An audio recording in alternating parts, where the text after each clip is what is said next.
Good evening students. आज हम करने जा रहे हैं इस चैप्टर का मतलब कि नर्वस सिस्टम का सबसे इंपॉर्टेंट पार्ट, इसका जो बेसिक स्ट्रक्चरल और फंक्शनल सब यूनिट फंडामेंटल यूनिट है वो क्या है उसके बारे में जानेंगे। बिकॉज हम जितना भी पढ़ाई कर ले कि ये पैरासिम्पैथेटिक, सिंपैथेटिक और peripheral nervous system, central nervous system, brain, spinal cord, सब कहीं ना कहीं आपको इसी से बने हुए हैं। क्या है हम देखेंगे आगे।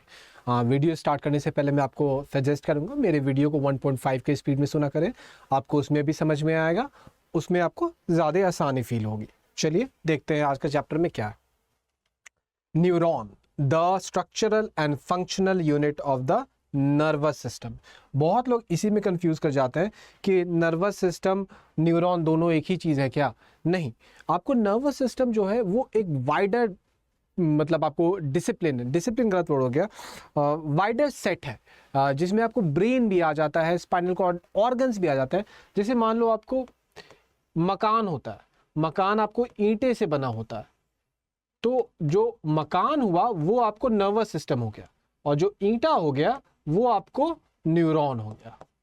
मतलब एक एक सिंगल जो न्यूरॉन है वो मिल के आपको नर्वस सिस्टम बनाता है। कहीं पे न्यूरॉन मिलके स्पाइनल कॉर्ड बनाएगा, कहीं पे न्यूरॉन मिलके ब्रेन बनाएगा, कहीं पे न्यूरॉन मिलके आपको अलग अलग चीज़ें बनाएंगे। ठीक है, तो ये आपको मैंने एक आइडिया दे दिया कि अब जैसे होता है ना कि एक ही ईंट से आपको कहीं आपको रेक्टेंगुलर घर बन रहा है, एक ही ईंट से आपको कहीं पे आपको चौड़ा घर बन रहा है, तो मतलब वो अलग अलग ऑर्गन बना रहा है। ठीक है, तो यही आइडिया मैं कन्वे करना चाहता था कि नर्वस सिस्टम और न्यूरॉन दो अलग अलग चीज़ है, इसमें कंफ्यूज हमको नहीं करना है। कल को आपको एग्जामिनेशन में आ गया ऑप्शन तो दोनों को सेम मत समझ लीजिएगा कि अरे हाँ यहाँ पे तो सेम ही बात हो रही है। ठीक है, ये basic fundamental unit of the nervous system है। Nervous system is the bigger unit, और जो को क्या नाम है अपना न्यूरॉन है वो आपको फंडामेंटल यूनिट दैट इज ईंट है। ठीक है, the cell body contains nucleus. मुझे एक पिक्चर एक्चुअली में डाल देना चाहिए था यहाँ पे चीज़ से आगे बढ़ने से पहले। ठीक है, वो पिक्चर आपको ये इसको जैसे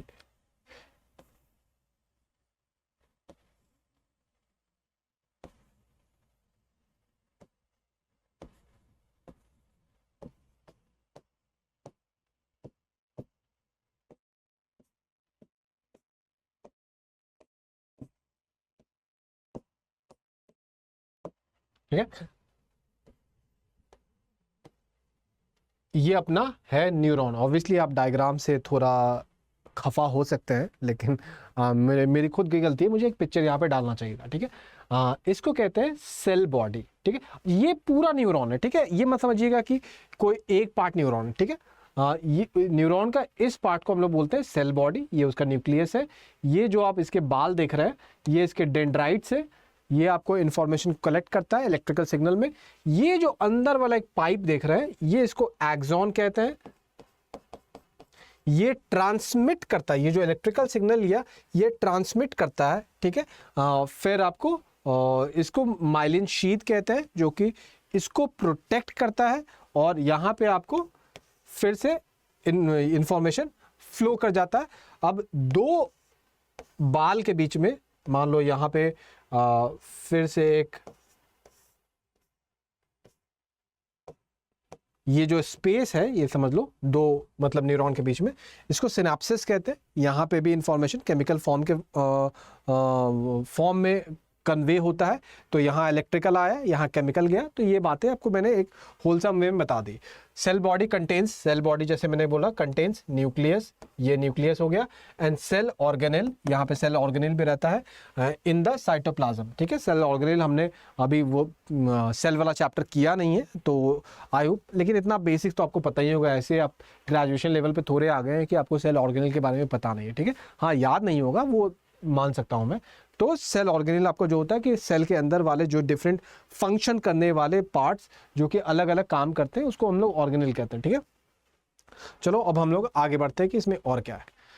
जैसे कि हमने आपको बता दिया था कि इसमें क्या क्या पार्ट है, आई होप आपको याद होगा। उसके आप फंक्शन देखते हैं कि क्या है। डेंड्राइट्स जो कि शॉर्ट ब्रांचिंग प्रोसेस है, डेंड्राइट्स ये बाल है।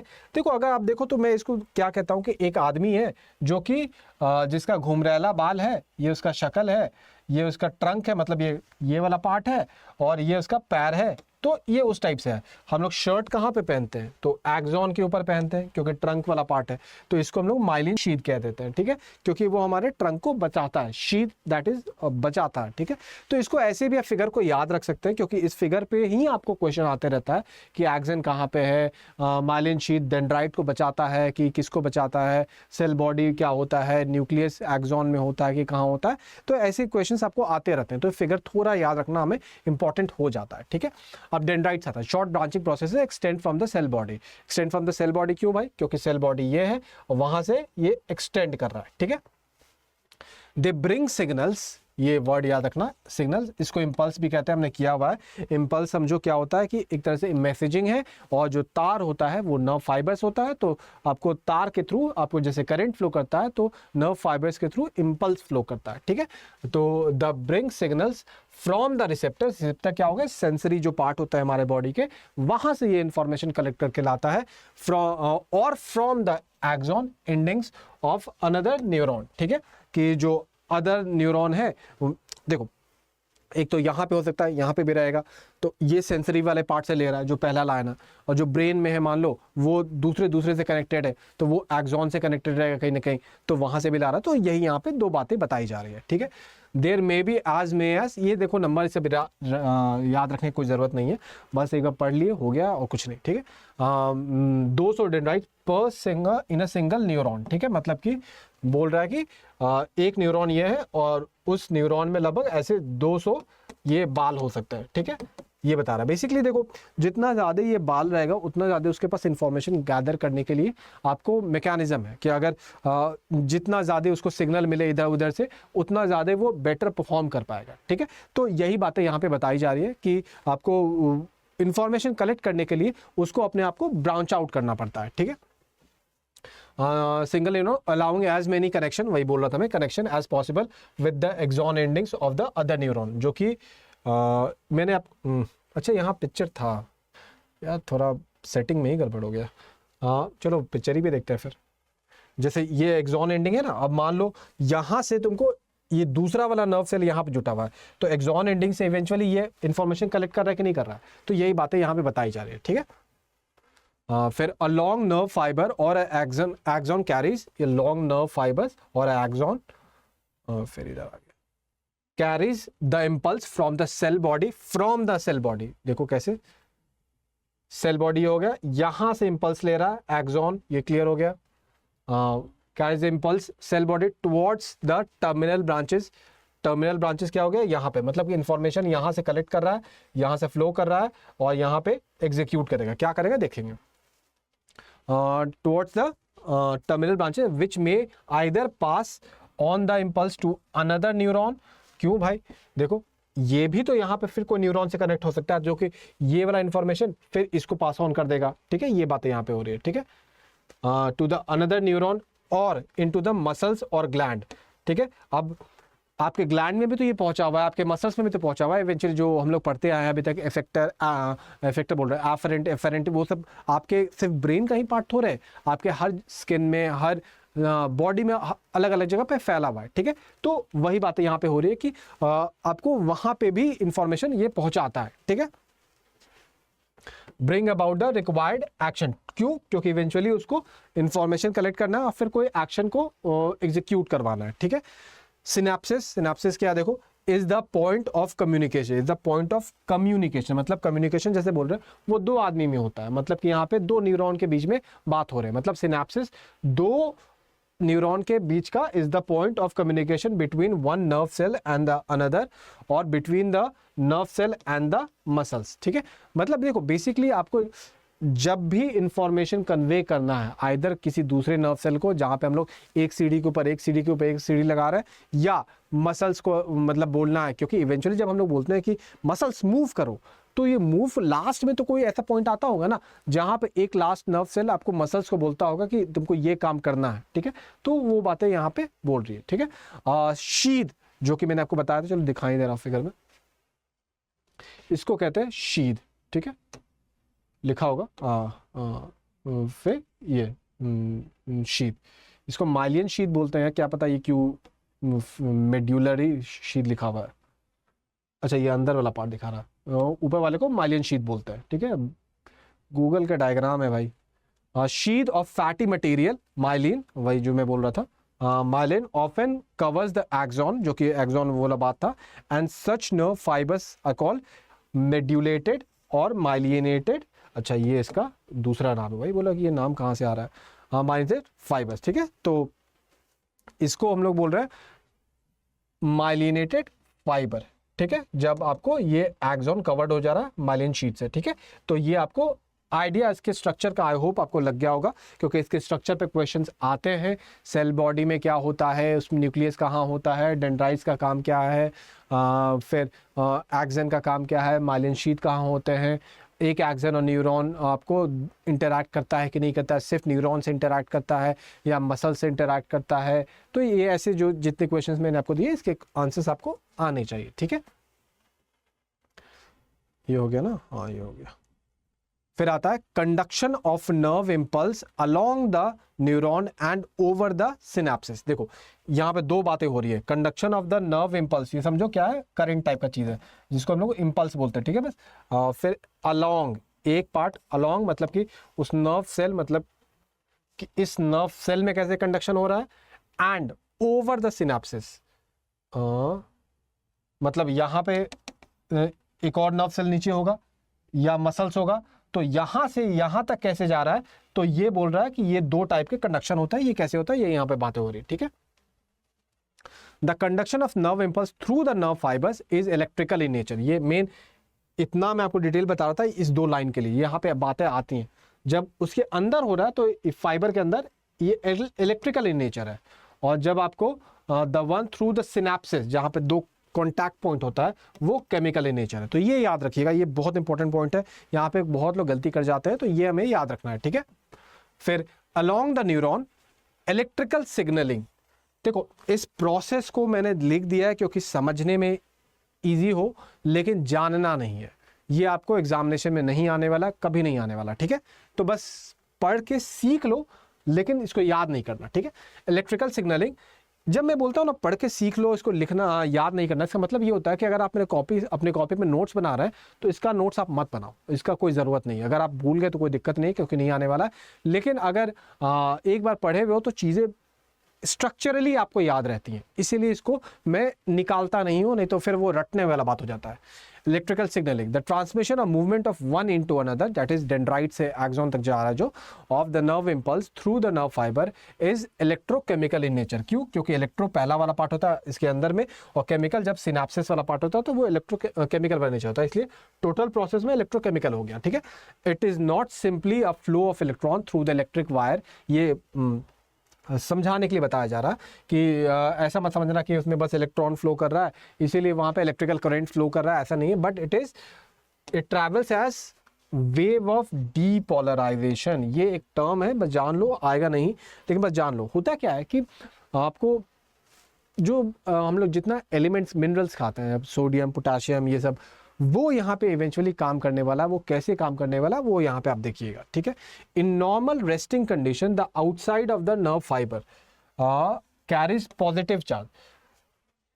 इन this condition nerve fibre is said to be polarize. मतलब कि जब नॉर्मल कंडीशन है, जब इसको कोई सिग्नल नहीं मिल रहा है सन, तो वो बाहर में आपको नर्व जो फाइबर है वो आपको पॉजिटिवली चार्ज है, ठीक है। अब जब पोलराइजेशन हो जाता है, इसको मतलब कि polarization is due to presence of more Na+ ion outside the cell membrane. कि देखो मुझे लग रहा है कि ये समझाओ कि ना समझाओ आपको, बिकॉज अननेसेसरी ये आप पे वर्कलोड बढ़ाएगा, क्योंकि ये आने नहीं वाला है। आपको इवेंचुअली होता क्या है कि इस जो सोडियम का बाहर और अंदर आना सेल मेम्ब्रेन से, इसको पॉजिटिव या नेगेटिव बनाता है, और इसी पॉजिटिव और नेगेटिव के कारण जो इन्फॉर्मेशन होता है वो फ्लो करता है आगे, ठीक है। और इसी को हम लोग बोलते हैं कि वेव ऑफ डीपोलराइजेशन। तो बस आप इतना जान लो, इसको पढ़ने का जरूरत नहीं है। मैंने जो बताया आपको बस याद रखना है कि सोडियम पोटेशियम का कुछ यहाँ पे काम होता है, ठीक है। बिकॉज अगर ज़्यादा डीप घुसिएगा तो वो बायो का क्लास हो जाएगा, वो नीट के एग्जाम के लिए ठीक है लेकिन पीएससी के एग्जाम के लिए ठीक नहीं है, ठीक है। जो मैंने आपको बताया है बस वही बातें यहाँ पे हो रही है, तो इसको ये वाला प्रोसेस को डिटेल में जानने की कोई ज़रूरत नहीं है। वही मैं जो बोल रहा था सोडियम पोटेशियम पंप कि इवेंचुअली कब सोडियम को बाहर मेम्ब्रेन जाएगा तो वो पॉजिटिव रहेगा, कब अंदर आएगा तो नेगेटिव होगा, और नेगेटिव हो जाएगा तो फिर कैसे इन्फॉर्मेशन फ्लो करेगा, ये यहाँ पे वही बातें हो रही है। ठीक है, ये बातें आप हटा दीजिए। ठीक है, the change when the stimulus arrive the nerve fibre as follow.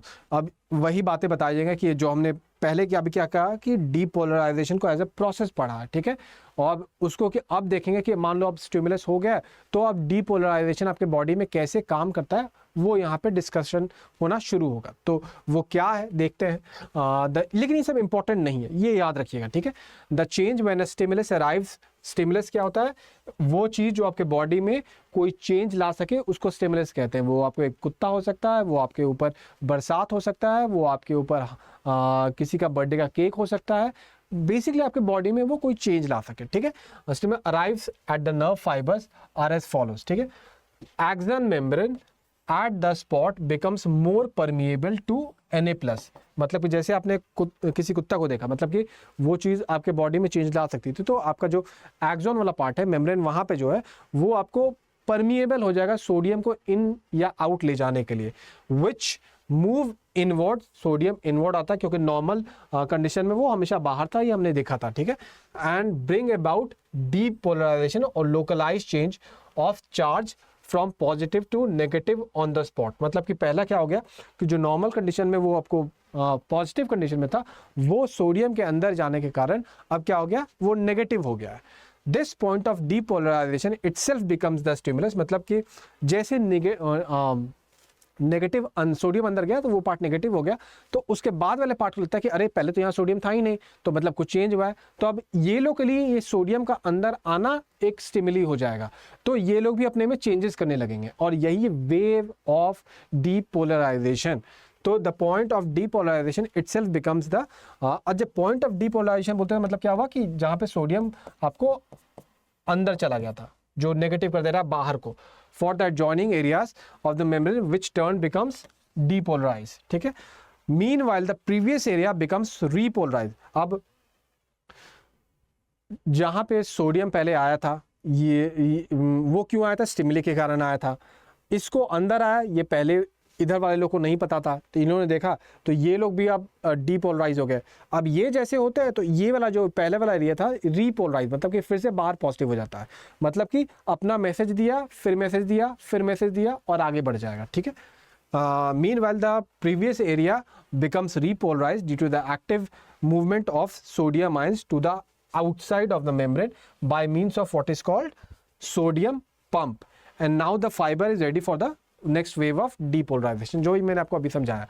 देखो जो मैंने आपको बताया यहाँ पे कि कैसे, क्योंकि हम लोग हमेशा बात करते रहते हैं कि इलेक्ट्रिकल सिग्नल फ्लो करता है, और अभी यहाँ पे केमिकल देखने जा रहे हैं, केमिकल फ्लो करता है, लेकिन आज तक कभी पढ़ते नहीं है, तो बस मुझे लगा इसलिए एक बार दे दो कि देख ले कि होता क्या है, अदरवाइज ये इंपॉर्टेंट नहीं है पीएससी के लिए, ये आप जान लीजिएगा। ठीक है, over the synapses chemical signalling, अभी हमने क्या किया, न्यूरॉन में पढ़ा, जैसे हमने देखा था कि कैसे इलेक्ट्रिकल सिग्नल फ्लो करता है, अब हम देखने जा रहे हैं कैसे ऑन द सिनेप्सिस, मतलब जहाँ पे आपको दो न्यूरॉन कनेक्ट करते हैं या न्यूरॉन आपको मसल्स या ग्लैंड से कनेक्ट करता है, वहाँ पे केमिकल सिग्नलिंग कैसे ट्रांसफर हो रहे हैं वो यहाँ पे देखने जा रहे हैं। ठीक है, the impulse travelling through a nerve, ठीक है, fibre may reach its destination muscles or gland for action or dendrites of another। ये बता रहा है कि कैसे एक दूसरे से कनेक्टेड है, वो यहाँ पे बता रहा है।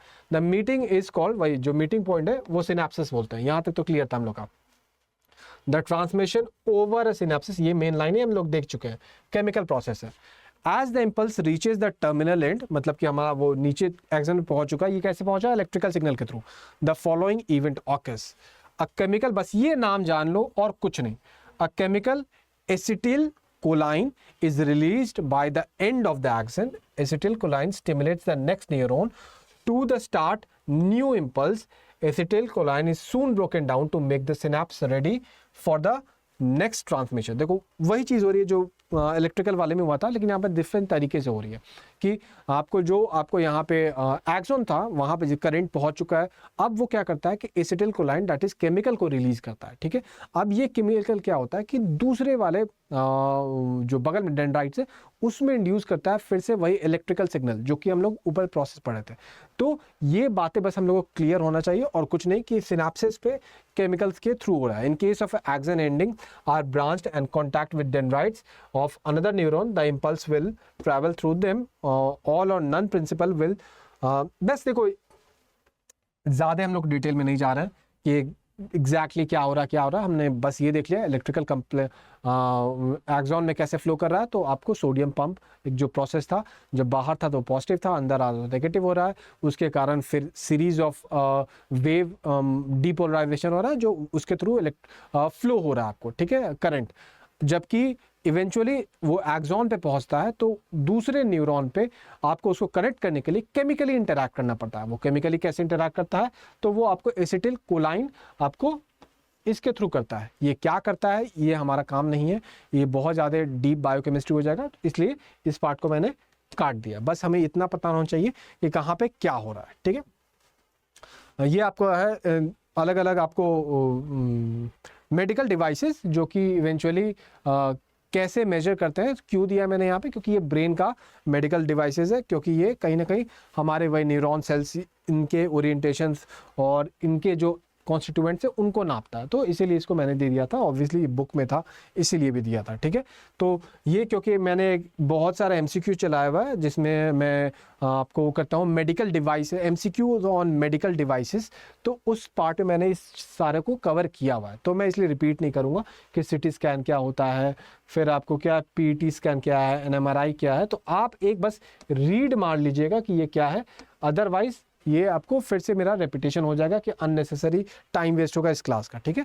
आपको कैट स्कैन में क्या होता है, तो इसका फुल फॉर्म कम से कम जरूर जान लीजिएगा कि कंप्यूटराइज्ड एक्सियल टोमोग्राफी। ये क्या है आपको, पोजीशन एमिशन टोमोग्राफी। ये क्या है, न्यूक्लियर मैग्नेटिक रेजोनेंस इमेजिंग, ठीक है। तो ये सब अलग अलग आपको इवेंचुअली कहीं ना कहीं आपको बॉडी का इंटरनल इमेज लेने का तरीका है कि इंटरनल इमेजिंग कैसे लिया जाए, उसी के बारे में बताते हैं और अलग अलग प्रिंसिपल यूज़ करते हैं। उसके लिए मेरा आप ज़रूर जाके MCQ देखें जिसमें आपको पता चलेगा कि क्या पढ़ाया जा रहा है, ठीक है। ये क्या जो हमने अभी तक टोटल पढ़ाई किया था उसके बारे में हम लोग देखते जा रहे हैं कि सेल बॉडी कैसे काम करता है। तो ये इवेंचुअली हम देख चुके हैं कि ये सेल बॉडी हो गया, डेंड्राइट्स हो गया, एक्सॉन हो गया। ये जो अभी हमने मैकेनिज्म देखा था, मैं इसको फिगर से एक बार फिर से समझा दे रहा हूँ कि जैसे इसको डेंड्राइट से आपको इन्फॉर्मेशन मिलता है, यहाँ पे आपको सोडियम पंप शुरू होता है, वो आपको सोडियम मान लो यहाँ बाहर मतलब ऐसे नहीं कि यहाँ पे था, इसी के मेम्ब्रेन के बाहर था, तो वो अंदर आया तो पहले आपको पॉजिटिव था तो यहाँ पे अब नेगेटिव होने लगा। अब ये नेगेटिव हुआ तो ये नेगेटिव, इसको नहीं पता था कि यहाँ नेगेटिव होता है, इसने नेगेटिव इसको जैसे देखा, फिर ये भी वही यहाँ से सोडियम को अंदर लाया और ये वेव आपको ऐसे ऐसे ट्रैवल करने लगा, यहाँ तक तो पहुँच गया करंट, जो भी इंफॉर्मेशन था। अब इसको यहाँ से दूसरे वाले न्यूरॉन में, मान लो सेल बॉडी ये हो गया, ये यहाँ पे न्यूरॉन है, इसको इन्फॉर्मेशन देना, तो ये यहाँ से केमिकल के फॉर्म में देता, तो वो कौन था, एसिटिल कोलाइन था। तो यहाँ से एसिटिल कोलाइन करके आपको इन्फॉर्मेशन कन्वे कर देता, इसी ऊपर आप ना जाए, ठीक है। नर्वस सिस्टम सेंट्रल, ये आप एक पैटर्न देख सकते हैं कि हम लोग अब रिवीजन साइड में जा रहे हैं कि कैसे आपको टोटल होलसम पिक्चर, क्योंकि हम अगर पूरा होलसम पिक्चर ना लें तो फिर हीजी रहता है। नर्वस सिस्टम आपको सेंट्रल नर्वस सिस्टम जिसके ब्रेन और spinal cord, peripheral nervous system के सोमैटिक एंड ऑटोनॉमिक, एटोनॉमिक के पैरासिम्पैथेटिक एंड सिंपैथेटिक। तो ये ब्रॉड क्लासिफिकेशन आपके नर्वस सिस्टम का, और इन सब का बेसिस क्या है आपको, न्यूरॉन, जो कि हमारे आज चैप्टर का सब्जेक्ट था। तो ये जो ये सारे पार्ट हैं ये कहीं ना कहीं आपको न्यूरॉन से बने हुए हैं और यही आपको इवेंचुअली हर जगह मतलब मैसेजिंग फ्लो करवाता है, ठीक है। तो ये हमारा पक्का हो गया। ये आपको ब्रेन का डायग्राम, क्योंकि इवेंचुअली हमने ब्रेन से ही स्टार्ट किया था इस चैप्टर को कि ब्रेन का कौन कौन सा पार्ट होता है, तो रटने का ज़रूरत नहीं है, बस आप देख सकते हैं, आपको इतना पता होना चाहिए कि कैसे हर पार्ट। जैसे अगर आपसे मैं पूछूं ये ब्लू पार्ट क्या हो सकता है, सेरेबेलम होगा या सेरेब्रम होगा या मेडुला ऑब्लोंगाटा होगा, या आपको मान लीजिए मेन पार्ट तो यही है तीन, चलो ये क्या होगा आप जैसे ऑप्शन बताइए, मतलब कमेंट में बताइए। इसमें अगर आपको लगता है ये सेरेबेलम है तो ए लिखिए, अगर आपको लगता है सेरेब्रम है तो बी लिखिए, मेडुला ऑब्लोंगाटा है तो सी लिखिए, चलिए ABC ही में लिखिए, उसके आगे कुछ नहीं, ठीक है। तो इसको रटना नहीं है, मैंने आपके बस एक दिमाग में आइडिया बना रहा है कि ब्रेन कैसे काम करता है, उसके लिए इस इमेज को डाला है, तो इससे ऊपर कुछ नहीं, ठीक है। अगेन कि इस चैप्टर में जो हमने ब्रेन को देखा था अलग अलग सेक्शन में कि पॉन कहाँ आता है, इसको मैंने आपको ब्रेन स्टेम पढ़ाया था कि ब्रेन स्टेम क्या बता, भी आपको याद भी है कि नहीं है।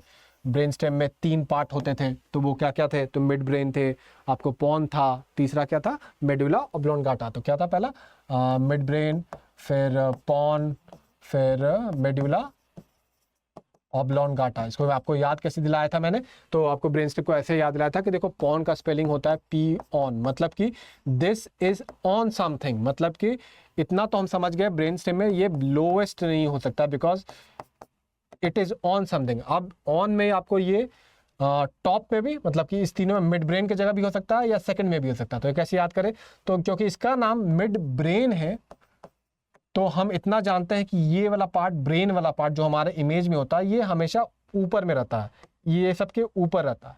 तो इसको हम ऊपर रखेंगे, इसको बीच में रखेंगे और मेडुला को सबसे नीचे रखेंगे, ठीक है। एंड जो इसके अलग अलग पार्ट है, ये डेंसेफेलन किसका पार्ट है, सेरेब्रम का कि सेरेबेलम का, तो ये आपको सेरेब्रम का पार्ट है, ठीक है। तो ये सब हमने किया हुआ है, इसको बस मैं एक रिवीजन करवा रहा हूँ। फिर कॉर्पस कैलोजम क्या था, तो जैसे आपको मैंने एग्जांपल समझाया था कि जब मान लीजिए वो जो वीडियो गेम खेलते हैं बच्चे लोग, वो एक टेबल पे एक टीम है, दूसरा टेबल पे दूसरा टीम है और बीच में हब लगा होता है और पूरा तार इधर से उधर उधर गया होता है। जस्ट वही आपको कॉर्पस कैलोजम कि एक स्फीयर ऑफ ब्रेन है, दूसरा स्फीयर ऑफ ब्रेन है और वो दोनों आपको एक दूसरे से कॉन्टैक्ट किए हुआ है और इवेंचुअली वो जो कॉन्टैक्टिंग है वो तार से हो रहा है। जो लैन वायर आपका कंप्यूटर गेमिंग में होता है ना, वही होता है, मतलब कि criss cross connection of nerve fibre to connect the two sphere of the cerebrum, आपको वो हम लोग कॉर्पस कैलोजम कहते हैं, ये वाला बात है, ठीक है। पीनियल ग्लैंड ये किसका पार्ट था, हाइपोथैलेमस किसका पार्ट था, ये सब हमने किया हुआ है, तो फिर से मैं रिपीट नहीं करूँगा। Spinal cord central nervous system का पार्ट है कि पेरिफेरल नर्वस सिस्टम का पार्ट है, ये आप बताइए। तो ये टोटल हमने अभी तक कर चुके हैं, तो इस पे एक रफ वो दिया था। ये देखिए ये एक ऐसा सेक्शन जो मुझे मतलब लगता है कि शायद एग्जाम में कभी आ जाए, लेकिन अगर आएगा भी तो ये बहुत रेयर होगा कि लोब वाइज आपको जो डिस्ट्रीब्यूशन ऑफ ब्रेन है वो यहाँ पे बताए जा रहे हैं कि फ्रंटल फंक्शन जो होता है, फिर टेम्पोरल, फिर पेरिएटल, फिर ऑसिपिटल। तो ये सब पे हमने क्वेश्चन किया है MCQ। जब मैं MCQ करवा रहा था आपको, तो मैंने आपको बोला है कि ये सब वर्ड से एक्वेंट हो जाइए कि कम से कम कल को आता है तो आपको आइडिया रहे, लेकिन ये उतना इंपॉर्टेंट नहीं है। वही मैं आज भी बोलूँगा, इसीलिए मैंने फिगर गूगल से कहीं से खोज के लाया हूँ कि फिगर के साथ शायद आपके रहेगा तो वो आप ज़्यादा देर और बेहतरीन तरीके से याद कर पाइएगा। तो ये आपको फिगर के साथ है, तो यहाँ पे आप देख सकते हैं कि कौन सा कहाँ पे ऑसिपिटल होता है, कहाँ से पेरिएटल है, कहाँ टेम्पोरल है, कहाँ फ्रंटल है। तो ये lobe distribution of the brain है, जो कि एटलीस्ट हमें आइडिया रहना चाहिए। This is not very important, but at least थोड़ा बहुत हमें पता होना चाहिए कि कंप्लीटली हाथ खड़े ना कर दें हम कि कोई आइडिया ही नहीं, ठीक है।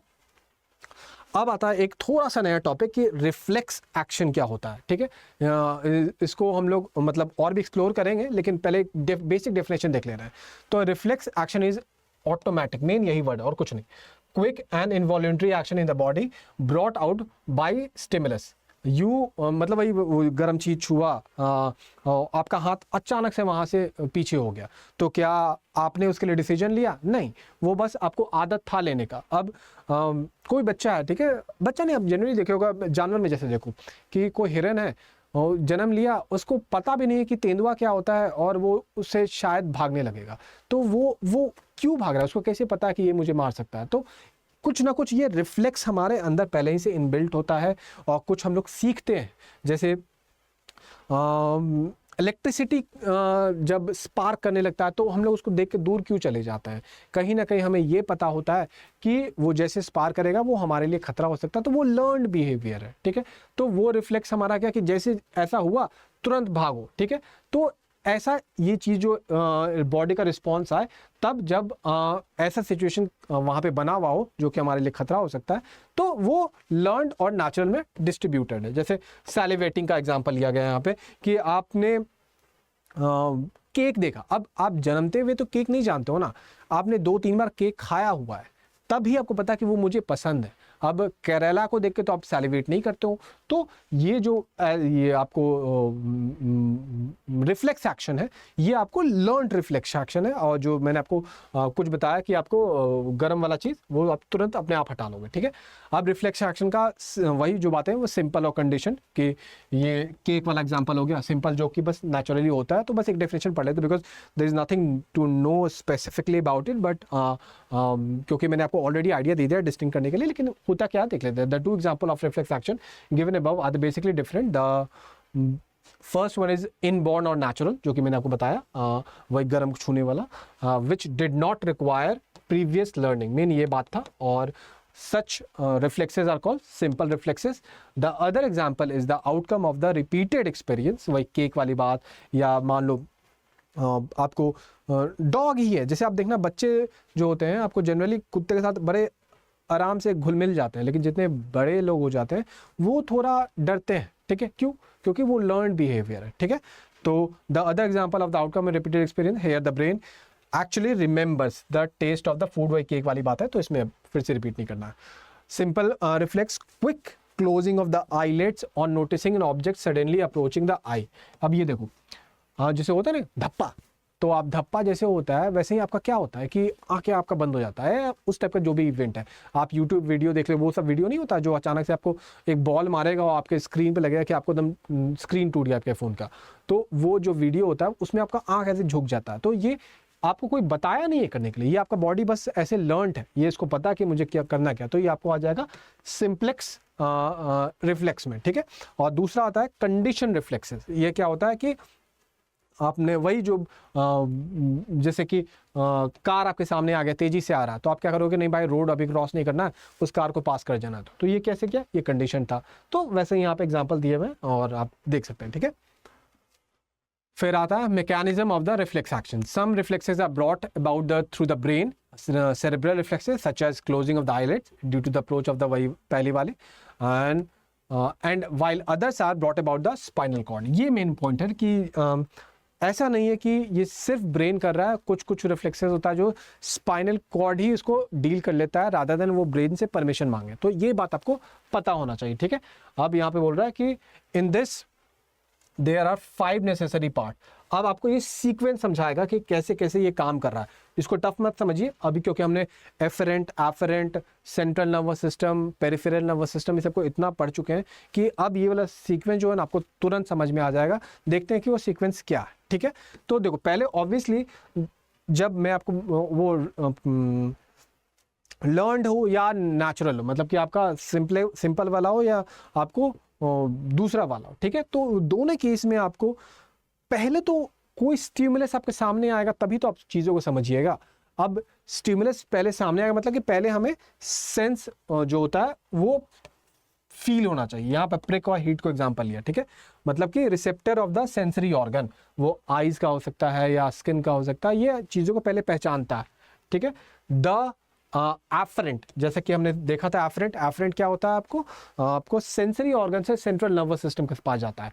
अब आपको लगेगा सेंट्रल नर्वस सिस्टम तो सिर्फ ब्रेन है, नहीं, लेकिन आपने याद है कि सेंट्रल नर्वस सिस्टम का पार्ट आपको स्पाइनल कॉर्ड भी होता है। तो ये आपको ज़रूरी नहीं है कि सिर्फ ब्रेन के पास जाए, ये स्पाइनल कॉर्ड के पास भी जा सकता है, जैसा कि हम लोगों ने यहाँ पे देखा, ठीक है। Sensory nerve fibres running through the, ये सब वर्ड आप याद मत रखिएगा, ठीक है, of the spinal cord, nerve bringing the impulse to the spinal cord, ठीक है। मैं बेसिकली वही बता रहा है, एफरेंट आपको स्पाइनल कॉर्ड को ले आया। अब यहाँ से आपको इंफॉर्मेशन तो आ गया, अब ब्रेन क्या करता है, उसको इंटरप्रेट करता है एंड उसको ऑर्डर देना है कि कुछ एक्शन हो। उसके लिए क्या होता है, एफरेंट, जो कि आपको उसका दूसरा नाम होता है मोटर। तो वहाँ हो रहा है कि motor neuron sending out a command, यहाँ क्या था, सेंसेस आ रहा था, यहाँ कमांड आ रहा है, ठीक है, through its efferent fibre in the, ये वर्ड छोड़ दीजिए, ये वेंट्रल और डॉर्सल, इसे बायो क्लास के लिए, ये हमारे लिए इंपॉर्टेंट नहीं है। Root of the spinal nerve और मसल्स और द ग्लैंड। अब ये जो मोटर नर्व है इवेंचुअली किसके पास जाएगा, मसल्स के पास जाएगा, तो ग्लैंड के पास जाएगा। तो ये जो हमारा 1 सेकंड में कोई चीज़ होता है ऐसे टाइप का, ये पूरा जो होता है ये प्रोसेस एक साथ होता है कैरी फॉरवर्ड टू, मतलब जो हमने 1 सेकंड में हमारा जो रिफ्लेक्स होता है कि किसी ने तुम्हें धप्पा बोला, तुम आओ, ऐसे किया ना तो ये पूरा सारा सेट एक साथ कंडक्ट हो गया, ठीक है। तो ये सीक्वेंस होता है। Mostly there occurs intermediate neuron between the axon ending, ये उतना इंपॉर्टेंट नहीं है, ये हटाओ। फिर आता है मैकेनिज्म ऑफ द, अच्छा वही कंटिन्यू है, वही बातें अभी फिर से यहाँ पे दूसरे एग्जाम्पल से समझाई गई है, तो यहाँ पे कोई जानने वाला बात नहीं है।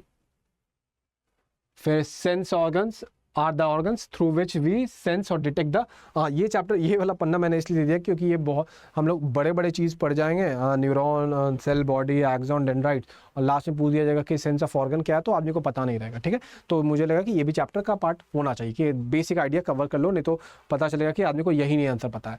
Sense organ are the organs through which we sense or detect the changes, जो मैं वही स्टिमुली जो क्या होता है कि जो आपके बॉडी में एक रिस्पॉन्स जनरेट कर सके, तो वो रिस्पॉन्स जनरेट करने के लिए क्या ज़रूरत है, वो सेंस ऑर्गन चाहिए, क्योंकि यही उस इंफॉर्मेशन को गैदर करता है, कलेक्ट करता है, ठीक है। और जो कि एक्सटर्नल एनवायरनमेंट को फिर वहाँ से कलेक्ट कर लिया। अब each sense organ has a special sensory sense. अब आंखें आपकी देखती हैं, स्किन आपका टच करता है, दोनों सेंस है, लेकिन दोनों का सेल सेम होगा क्या? नहीं। तो वही बोल रहा है कि स्पेशल सेंसरी सेल्स होता है सबके, क्योंकि वो अलग अलग काम कर रहा है, ठीक है। Which receive the stimuli and transmit the impulses produce through the concern nerve, वही जो हमने अभी एफरेंट एफरेंट वाला बात किया, बस वही बातें यहाँ पे हो रही है। ब्रेन, अब ब्रेन क्या करता है? Brain sorts out.